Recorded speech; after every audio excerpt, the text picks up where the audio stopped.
ইচ্ছা রয়েছে এখানে।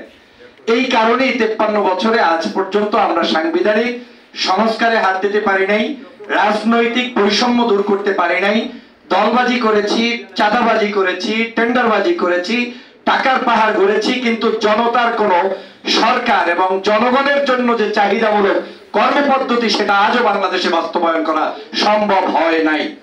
এবং সেটার মূল কারণটা গত 16টি বছর যেহেতু একাধারে আওয়ামী লীগ ক্ষমতায় ছিল, এই শেখ হাসিনার স্বৈরতান্ত্রিক কারণে বাংলাদেশের একজন শিক্ষক থেকে শুরু করে আমার তো মনে হয় মুদি দোকানদার কে হবে এটাও শেখ হাসিনার গণভবন থেকে নির্ধারিত হতো, যে ওই চায়ের দোকানে ওই লোক হইতে হবে যেই লোক শেখ মুজিবের বন্দনা করবে, যেই লোক শেখ হাসিনার নামে সকাল সন্ধ্যা সেজদা দিবে, সেই লোকই চায়ের দোকানদার দিতে পারবে, এর বাইরে কেউ হবে না।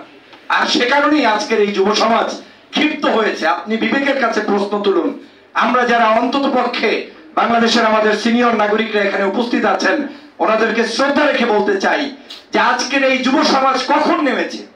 যখন আমরা ব্যর্থ হয়েছি, বাংলাদেশকে সত্যিকার জায়গায় উপনীত করতে পারি নাই, তখন আমার ছাত্ররা পড়ার টেবিল থেকে বাদ রেখে, তার টিউশনের রুম থেকে বাদ রেখে, তিনি আমার জাতিকে উদ্বুদ্ধ করে তারপরে দেশটাকে উপহার করে দিয়েছে। আর যেন ছাত্ররাই একটা মহাবিপদে পড়ে গিয়েছে বাংলাদেশের চিত্র দেখলে আমার মনে হচ্ছে। অথচ উচিত ছিল সবার আগে এই বাংলাদেশে যেই শিক্ষার্থীরা এই দেশকে স্বাধীনতার জন্য রক্ত দিয়েছে এবং পঙ্গু হয়েছে এবং যারা নেতৃত্ব দিয়ে এই পিছনের সারিতে দাঁড়ানো আছে, ওদেরকে সবার আগে প্রেস ক্লাবে ক্রেস্ট দিয়ে, সার্টিফিকেট দিয়ে জাতীয় নাগরিকদের পক্ষ থেকে ঐক্যবদ্ধভাবে তাদেরকে সম্মানিত করা উচিত ছিল। কিন্তু আজ পর্যন্ত আমরা সেটা করতে পারি না, আর পারি নাই, এটাই আমাদের ব্যর্থতা। এ কারণেই আমাদের দেশে গুণীজনের জন্ম হচ্ছে না। আমিও একটা দলের বায়াস্ট, আমি একটা আদর্শ বিশ্বাস করি, এ কারণে হয়তো অনেক সময় আমার এই কথাগুলো আমার লোকদেরও অপছন্দের কারণ থাকতে পারে। কিন্তু আমি তো যুবক, আমি তো এই মাতৃভূমিতে জন্ম নিয়েছি, আমি তো আমার এই যুবকদের পালস বুঝি এবং এদেশের জনগণ কি চায় সেটা আমি অনুভব করি। বারবার কত মানুষকে আর হত্যা করবেন? 2000 মানুষ হত্যা হয়েছে, তারপরেও কি আমাদের ঘুম ভাঙবে না? 50,000 মানুষ হসপিটালের বেডে কাতরাচ্ছে, তারপরেও কি ঘুম ভাঙবে না? লজ্জা হয় আমার যে আজ এই বাংলাদেশের স্বাধীনতা যারা এনে দিয়েছে, স্বাধীনতা বললে আবার অনেকের গা জ্বলে, হ্যাঁ এটাও স্বাধীনতা। এই 5ই আগস্টের স্বাধীনতার আগে 16 বছরের স্বাধীনতা বাংলাদেশের স্বাধীনতা ছিল না। এই 5ই আগস্টের পরে যে স্বাধীনতার কারণে আমি 6 বছর পরে বাংলাদেশে এসে কথা বলতে পারছি সামনে এসে, ওটার নাম স্বাধীনতা। কিন্তু 6 বছর আমাকে এই বাংলাদেশের সরকারের টাকা দিয়ে, ট্যাক্সের টাকা দিয়ে, দেশে বিদেশের এম্বাসিগুলোতে চিঠি দিয়ে শুধু আমার বাকরুদ্ধ করতে দিয়েছে, ওটার নাম স্বাধীনতা নয়। আজকে সে কারণে বলছি, আজকের এই জায়গায় আমরা করতে পারিনি যে কথাটা বলতে চেয়েছি। 2 দিন আগে আপনারা দেখেছেন অসুস্থ ভাইয়েরা রাস্তায় নেমে তারপরে চিকিৎসার জন্য আহ্বান জানাচ্ছেন।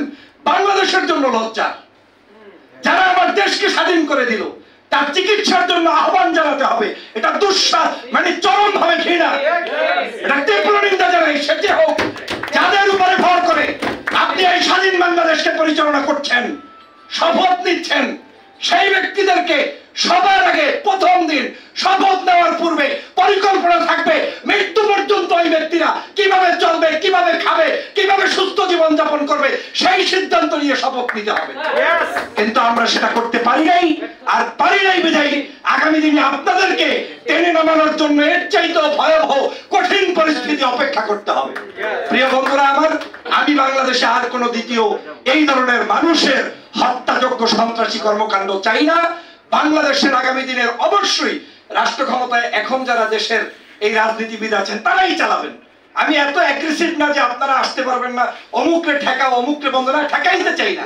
আমরা চাই সংস্কার করুন, যুবকদের পালস বুঝুন, প্রত্যেকটি রাজনৈতিক দলের মধ্যে নেতৃত্বে শিক্ষিত ভদ্র ইয়াং জেনারেশনদের নেতৃত্বকে পুনর্বহাল করুন এবং জাতীয় ঐক্য গড়ে তোলার জন্য হৃদয়টাকে প্রশস্ত করুন।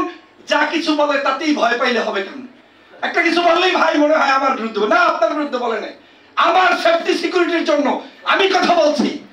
এজন্য আপনার ভয়ের কি আছে? এদেশে বিএনপি থাকবে, জামাত থাকবে, চরমনাই থাকবে, হেফাজত থাকবে, বামপন্থী থাকবে, ডানপন্থী থাকবে, কিয়ামত পর্যন্ত আমরা সবাইকে নিয়ে চলবো, এটাই বাংলাদেশ। কিন্তু এই বাংলাদেশে বৈষম্যের কোনো জায়গা হবে না ইনশাআল্লাহ। অতএব আসুন, সেই বাংলাদেশ গড়তে হলে বামপন্থীকেও সংস্কার করতে হবে, বুঝতে হবে এদেশের 90% মানুষ কোন আদর্শ বিলং করে। ডানপন্থীকেও সংস্কার করতে হবে যে আপনার এই আদর্শ আদর্শটা এক্সিকিউট করার মতো এবিলিটি এই বাংলাদেশের বর্তমান সময় আছে কিনা সেটা বুঝে আপনার রাজনীতি পরিচালিত করতে হবে। যাই হোক, সময় সংক্ষিপ্ত, আমি এই তত্ত্বাবধায়ক সরকারকে